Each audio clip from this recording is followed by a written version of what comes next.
Hi everyone, my name is Morolong Muratua and I am Youth Evolve's digital designer. I'm so glad that you could join me today. Unfortunately, our scheduled programming ran a bit late, but I'm really glad to see that there's at least some people watching me now. I will be walking you through Design 101. So there's a few things you need to understand before you start opening up software and working on designs. A lot of times I've found that so many people seem to think that they're designers and they know how to make these things, these products and posters and the like, without actually understanding what makes a good design good, how to actually appeal to the market that they're trying to reach. So there's something that I am reminded of that I was taught way back in ye old days when I was in uni, and that was form follows function. This is to say, more than anything, you need to answer the question, what, before you start trying to figure out how. What are you designing? Right? Right? What market is going to be using this design? What is its purpose? So these what questions must come first. So now you've identified what this is for, what the product itself does, and what is the market, or should I rather say, who is it for? Right? Now, that what is the market is very important to understand because understanding what it's for might help you grasp who the total consumer demographic might be, but not necessarily who you, as the designer, are in that moment marketing to.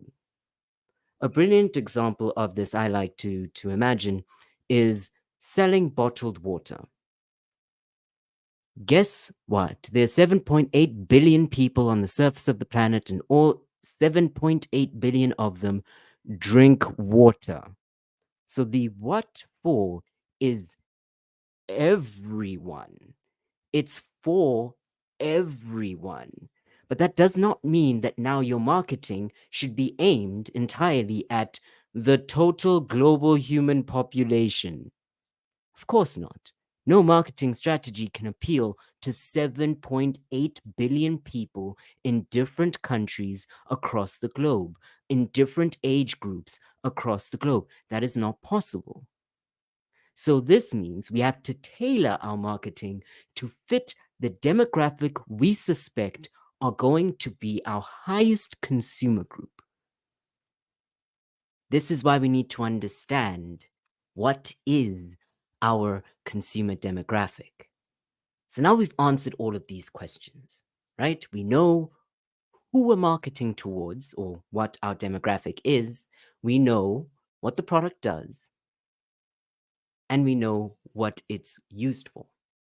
Now we know. We know all of these things. Great stuff. We know the form. Sorry, my apologies. We know the function. Now let's go towards figuring out the form. This is now answering the question, how? How do we now market to that demographic? So let's for a moment imagine that we're starting a clothing line. Hypothetically speaking, we're starting a clothing line. Now, how you would market your clothing line to, say, retired elites is going to be very different from, say, your middle income demographic and very different for, say, children, kids. The marketing is going to be wildly different. And you need to understand the ways in which these things differ. So, one of the first things that I like to do, personally speaking, I don't know about the rest of you, is just look at how other people are doing it, right? Understanding the ways in which other people are already designing to appeal to the exact same market. This is crucial to understand before you even start designing. Before you even start designing, you need to know these things. So, we are now discussing taking inspiration from other sources. So now you have all of your inspiration, you have your references, you know what you're designing. So let's get into Design 101. So, first things first, you need to understand what are the elements of design. These are the smallest units that represent objects within any one given design. Position. Position is the smallest, right? The lowest form of representation in a given design. Now, I put it up as position when a lot of people might think it's dot, right? Which is like, cool, but a dot that is visible in a design is not a dot, it's just a really small circle, of which a circle is a shape, so really a dot is just position. I'm sorry, I'm getting very semantic, and a lot of designers out there will fight me over that. They are wrong. It's position, because the only property that matters within that dot is position, the placement on the stage. Our second element is line. So a line can be either, say, calligraphic, right? This is going from thin to thick. A line can be, say, of varying colors. A line can be thick in its boldness. It can be thin in its fineness. Line. These are the strokes used to frame an object. Next up is shape, right? A shape can be described as anything that can be, in effect, a space housed within lines, right? So if you have lines that enclose a space, that is a shape. Form. Now, this is where things get very interesting, right? So a form is when we start talking about something having what appears to us the likeness of something three-dimensional, or the likeness of something that exists within reality as we understand it. Now, I want all of the people listening to my voice right now to understand something very clearly. If you are designing digitally, nothing you are doing, unless of course you're using 3D modeling software, is three-dimensional. Nothing. It's all 2D. It is all flat. Everything that you are doing can only ever give the illusion of depth. It is not real. You need to understand that before going into anything, and you need to understand that so that you can use that illusion to your advantage, so that you can take control of the forms. And our last element is texture. Now, I also understand that there's lighting and tone, which is another thing, but we're not going to get into that right now. For now, we're going to leave it off at texture. This is what the feeling of a surface would be. So now we're going to go into our next slide. And these are the principles of design. So this is now taking everything that you understand about the elements. Let's go into the principles of design. So the principles of design I'm going to start off with emphasis. So this is how an object is drawn to your attention. This can be done through the use of contrast, placement, and other methods of making an object distinct. Take note of how your eyes were drawn to the pink hat. So in this example that I've put on the screen now, there are 4 hats, 3 of them black, 1 of them pink. The pink one catches your attention first because it is different. Emphasis can be drawn by simply making something distinct, something unique. Now, this can be done in a number of ways, much like these hats here. I've seen this used in a number of, say, movie posters. If there's a crowd of people in a movie poster, but the entire crowd of all of these other people are all in black and white, and the central character in the middle of the poster is in full color, this is emphasis. Your eyes are drawn to the one person who is in full color. And that's a very powerful tool to use. Next up is balance. How we position multiple elements relative to each other and how we can make the design feel symmetrical or asymmetrical. Now, I love balance. It's one of those things that's very important to understand. Within a given frame of a poster or a stage or sorts, You need to understand that once again, nothing there has volume, density, or mass, but they do have an implied weight, right? Whether we whether we know it or not, our minds see these elephants as heavy. Our minds just feel it. Even though it's not like there's the weight of an elephant in my computer now, is there? It's not like there's the weight of an elephant on, say, your monitor right now or on the screen of your phone. That weight isn't there, but you can feel it. Your mind's eye is creating the image of that weight. So you need to understand that that weight can sometimes tilt a design and make it feel either balanced or imbalanced. So if towards one side of the frame you have the weight of an elephant, you might want to put something that might give your eye the illusion or the feeling or the sense of something of equal mass on the opposite side of the frame. Say you put a truck on the other side of the frame. Now your frame feels balanced. Now, I'm going to pull up an example from a TV show I watched recently. I'm not going to name it, and it really shows what I mean by the importance of balance, symmetrical and asymmetrical. So, in our top frame here, we have symmetrical balance. Our two characters are positioned equally distanced, in effect, from the center line of the frame, right? They are shot at more or less the same height. So we get the sense of this equal weight to both sides. Now, to create a sense of dread and unnervedness, right? A sense of imbalance, in one of the following shots in the same scene, which just makes it feel so much less comfortable to look at as a scene, just creates a sense of anxiety. We get the priest in the next frame, towards the bottom right. Now, one of those rules in cinematography, we're not doing cinematography 101 here, but I am going to bring this up, is the rule of 2/3.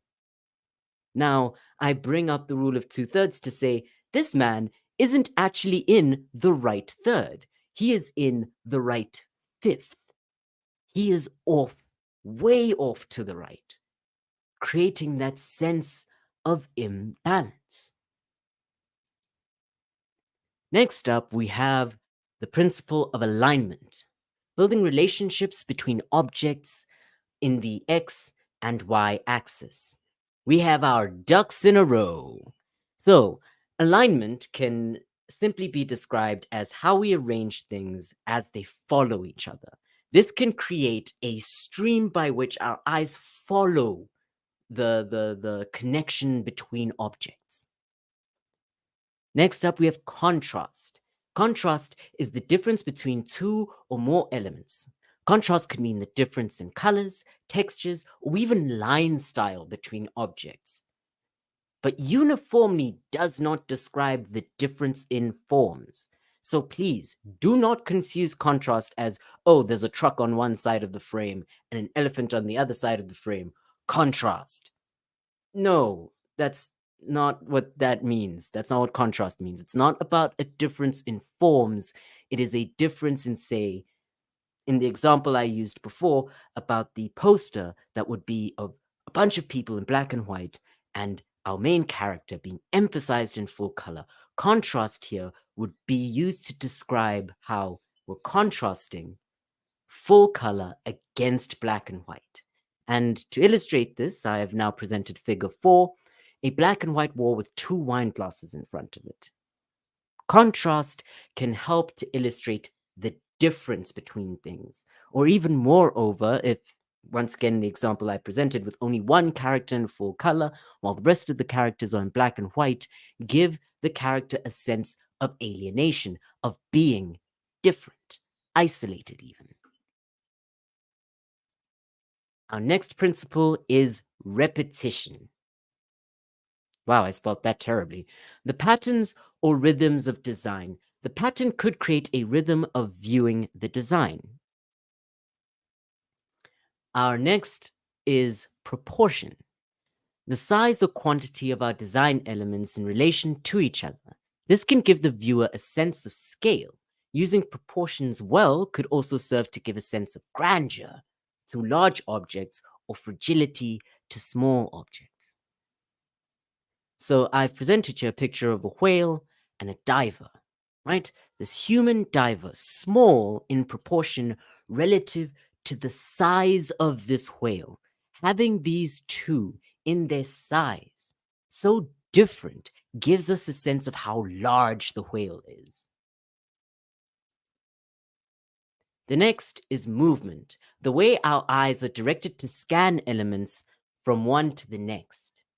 So this is, in effect, usually, if you are, say, working with poster design, it's usually going to be your left to right, top to bottom kind of movement. Unless, of course, you create a focal point in your center, which I know a lot of designers like to do, and then pull attention outward.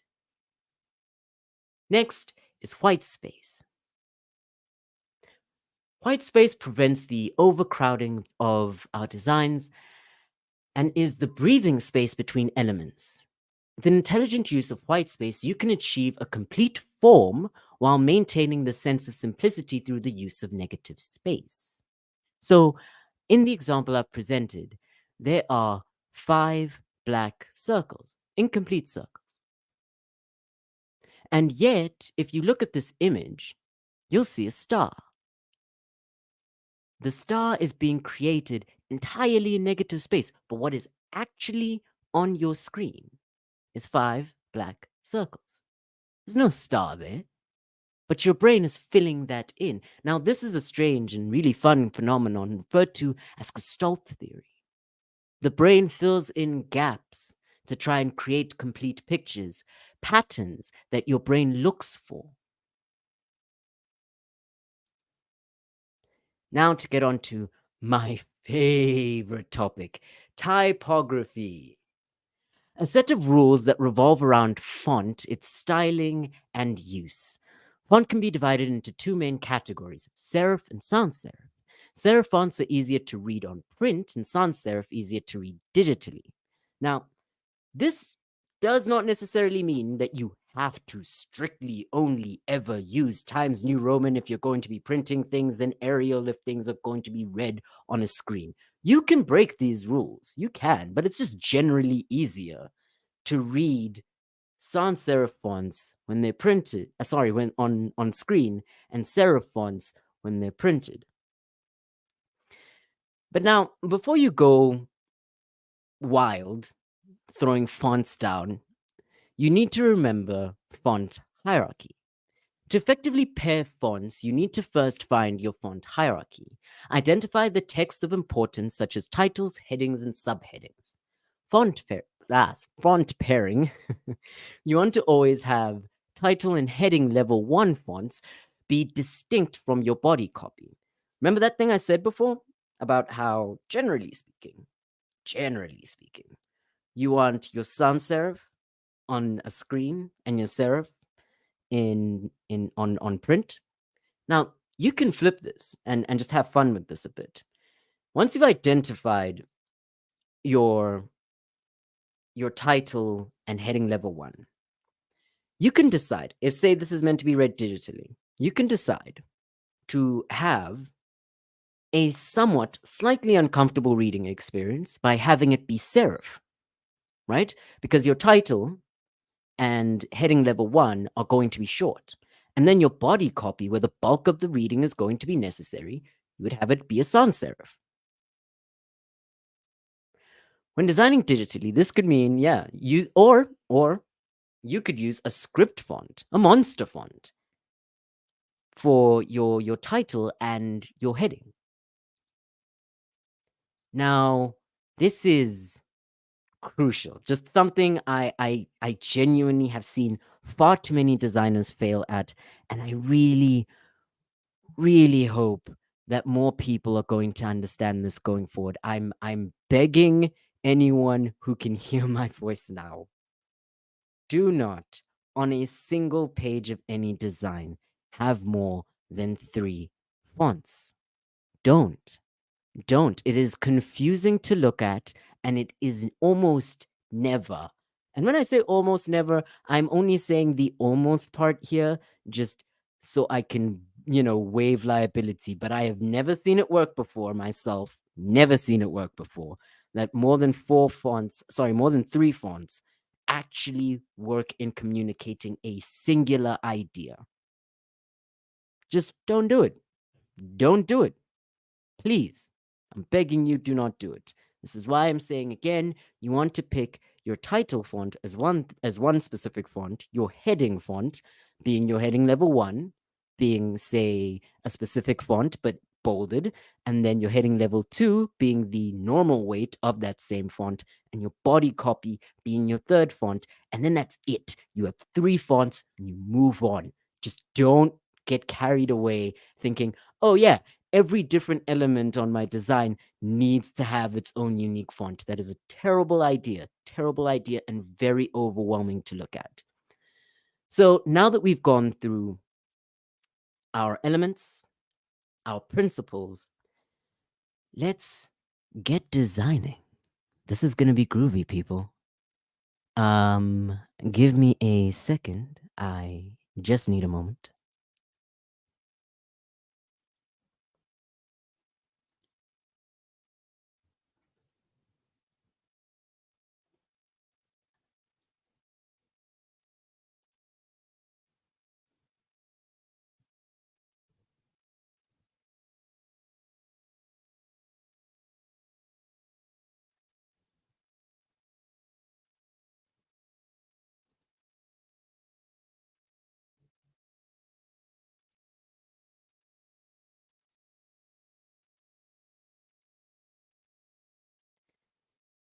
So, we are now going to be going through just a basic introduction to our current working design software. Now, I would love to get into the nitty gritty of Photoshop, Illustrator, and InDesign, but I don't think that you or I have the time or patience to go through that.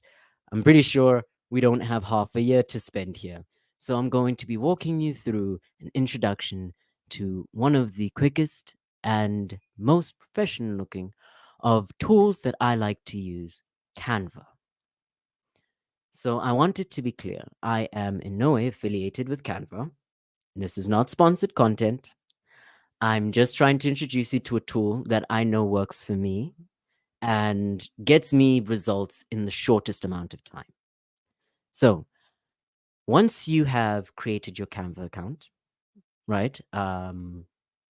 Sorry, I actually need to walk you through the let's make a Canva account thing. Just gonna real quick sign out.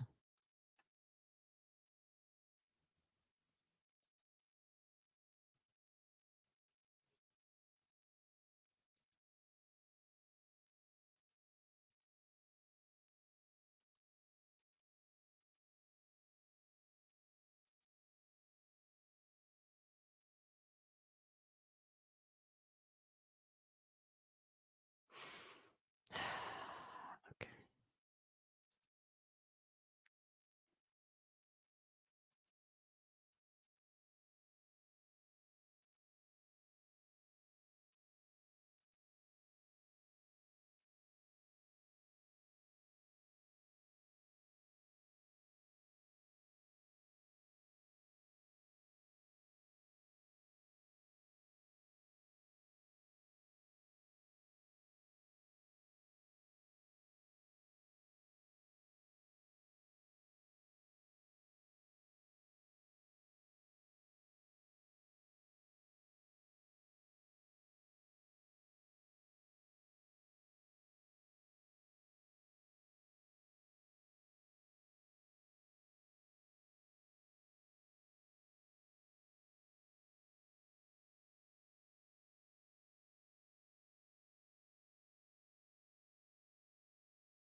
Apologies for that.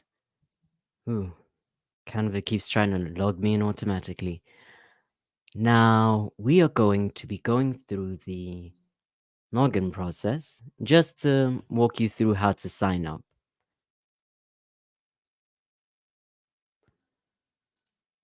So, once landing on the Canva homepage, you'll see this page, what will you design today? And we are going to sign up.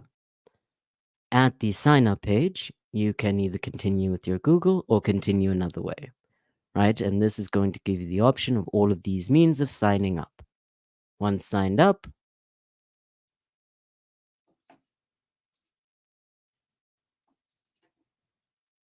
you should be met by the home page.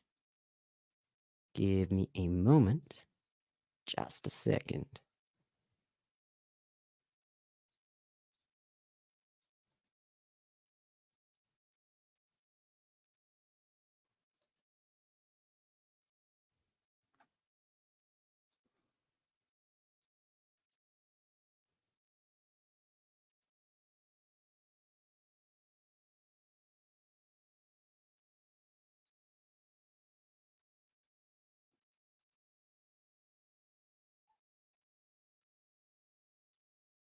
All right, so now that you're on the home page, the first thing that you're going to want to do is, well, okay, let's go through our tabs here. On our far left, we have the first option here, this tab over here, being a drop down menu with our teams. So I'm going to open Youth Evolve Team. And over here, we can see all of my designs. Right, so on the home page, you'll be able to find all of your designs and some suggestions on things you might want to start working on. Underneath that, there is whatever magic is coming. Beneath that is projects, and this is going to organize everything that you've worked on. You'll have your templates here in case you don't feel like working from scratch. You know what they say, it's always better to work smart rather than to work hard. And here you'll find all sorts of templates. You can even search for templates by keywords. Brand is one of the premium options. And then you'll have applications. We'll get back to the applications and how they can actually be used in design in a moment. So let's say we want to actually start making something.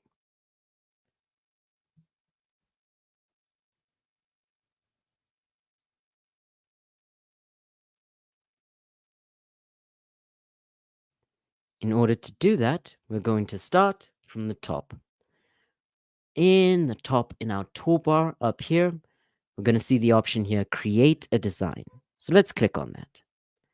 Now, the next thing you're going to need to know is what is the size of the thing you're trying to design, right? Are we designing this for, say, Facebook, Instagram, a presentation, a video? The standard video size being 1080p, a flyer being A4, business cards, greeting cards, name tags, invitations. We even have canvas banners as options. So to keep things nice and simple, I'm going to go with an Instagram post. The reason why is it's just a nice 1080 pixels by 1080 pixels, nice easy square that we can work with for our first design together.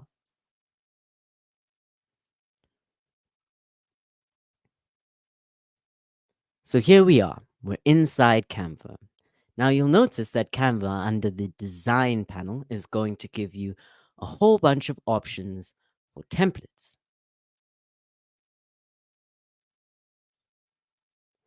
Now you can select any of these templates and it will automatically be loaded onto your screen. The template will include template styles. This would be a style guide including the fonts and color palette. Now, for each of the objects that appear on the screen, you can select them and move them freely,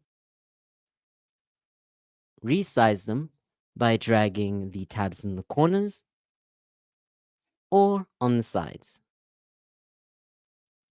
To resize a font, the actual font itself and not the text box it's in, you will select the text box, and without the text being highlighted, you can reduce the size. Alternatively, if you are highlighting within the text, you can highlight a given word and reduce that one specific word size. Now, you can also do the same with regards to all of your font styling effects. This could be highlighting a single word to change its color. Now, the color option will be in the letter A right next to your font scale. So let's say we want to change the word woman to the color. Say, I want something that's going to pop against this black. We want that high contrast. So let's say white. Now, when we select white and then select off of the text, we'll find the word woman is now white. Now let's go down to the image just below. In this image, you might not notice it, but the image is placed inside of a frame. We'll get into frames very soon. We can do the same with rescaling the element and moving it around the screen. So let's go into our Elements tab. In our Elements tab, we will have a option for recently used. Now, if you're new, you won't have that option, but there is the recently used. We have shapes and graphics, stickers, photos, videos, and many more. Now, remember what I said before about frames. Now, towards the end of this list, you'll have See All, and it will show you the full option of all of Canva's frames. Now, a frame is used to house an image. So let's select this oval frame. Now, a frame can also come with a border color. Now, remember what I said? We're working with a black design, right? So it would be nice if we could get a really good contrast. So let's select this blue color here, and let's maybe have it complement our text.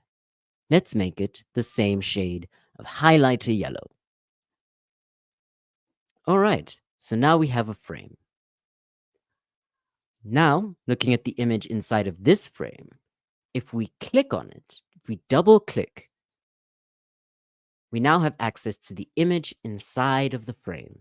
Now we can move the image inside of the frame however we choose, or scale the image within the frame.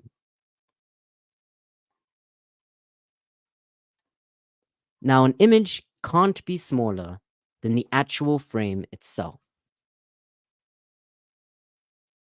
And now, to put an image inside of a frame, we can always grab the image. Oh, sorry. Let's just copy and paste. It made the same frame.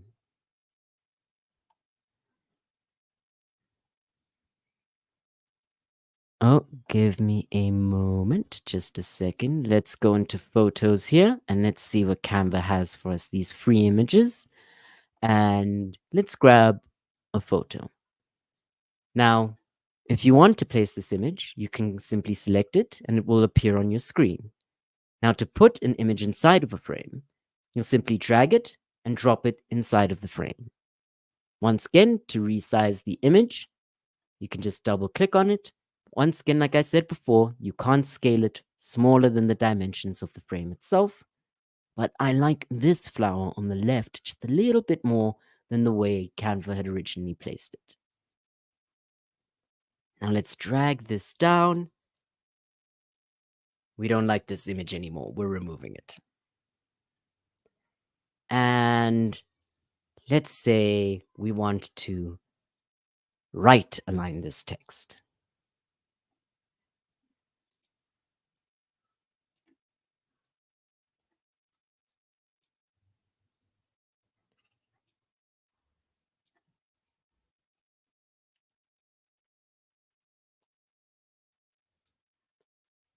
Okay, now in order to select multiple elements on any given design, simply hold down the Shift key. This will allow you to move multiple objects at once. But now let's say that with all of the things inside of your design, you want objects to effectively function as a singular unit. You can simply group them. Once they're grouped together, you can scale them up as one, move them as one, and they'll effectively function in your design and the editing process as one element.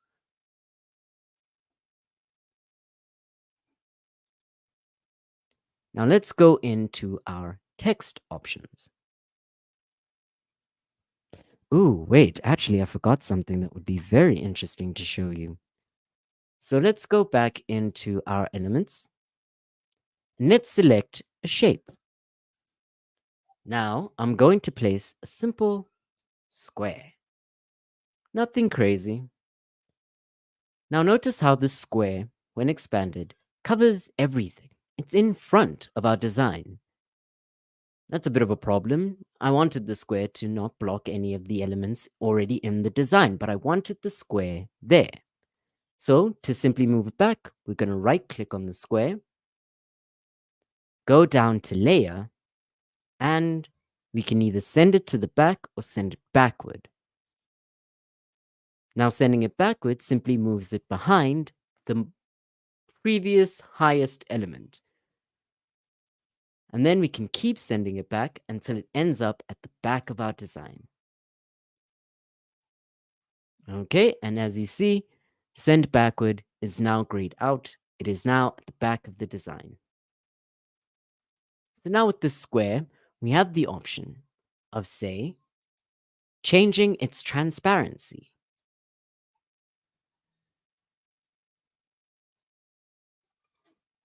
Or alternatively, when selecting on the color option, we can go down to our gradients. Now, gradients are fun, and you can achieve some of the most wildest effects using gradients. One of the things that I like to use gradients for is to create the appearance of something fading out. Now, in order to do this effectively, what you want to do is select the object. Oh, is to select your gradient, and then once your gradient is selected, simply select off of the color selection, then back into it. And then you'll get the gradient itself selected there and the option to change the gradient with these little sliders. So once you're on it, you can select the direction in which your gradient will flow, the colors of your gradient. Now, here's what I'm going to do. I'm going to have a bit of fun. I'm going to take the black and I'm going to make it fully transparent. Now, obviously, nothing has changed because the original background for this was black. But let's see what happens when I make this background white. Now we get this gray that fades to white. But now this doesn't look too good, not with all of this white text and yellow. Ugh. So let's go back to our original black.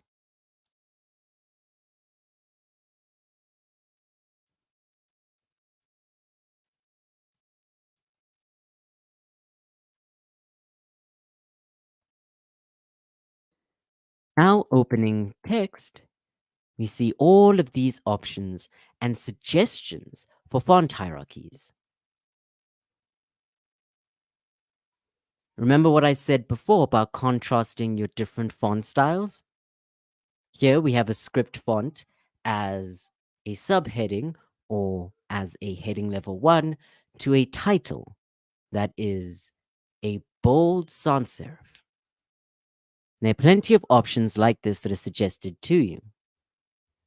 Alternatively, you can simply press the T key and you'll get a text box.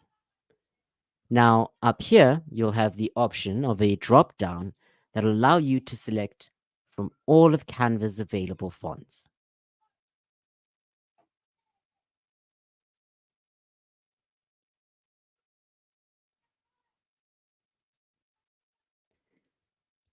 Now, let's say you decided you were going to use one of the pictures you've taken yourself at one of the events, or you trying to promote a product that you've made, right?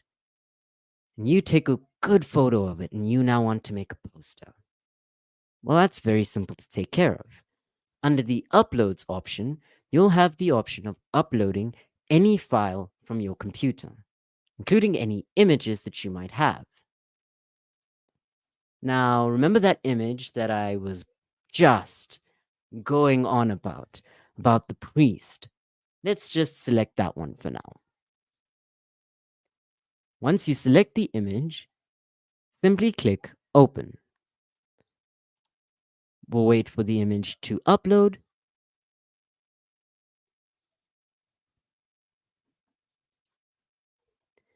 Now that the image is done, we can simply select it and it will appear on our screen.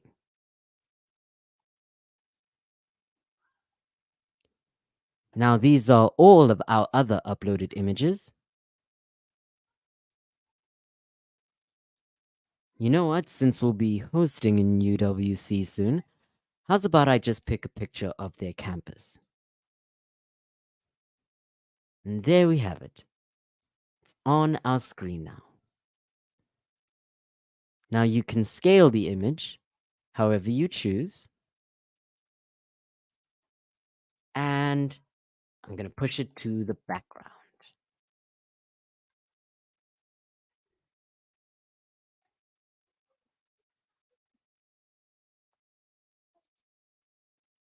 Now, it's not the prettiest looking design. In fact, I would say it looks pretty terrible. But that is how you would go about uploading images that you want to show. Now, let's say you wanted to go into making videos. This gets a little bit more complicated. You can upload videos and simply selecting them, you can include them in your given design.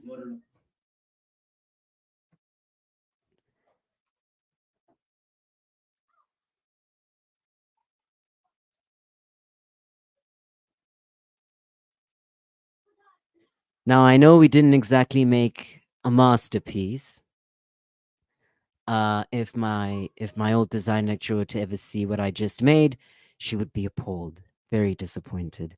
But I do hope that I've provided you with at least the basics, the tools required to make something good, something appealing, something that will truly draw in your audience. My name has been Morolong Maratua, the digital designer of Youth Evolve. Stay inspired, everyone.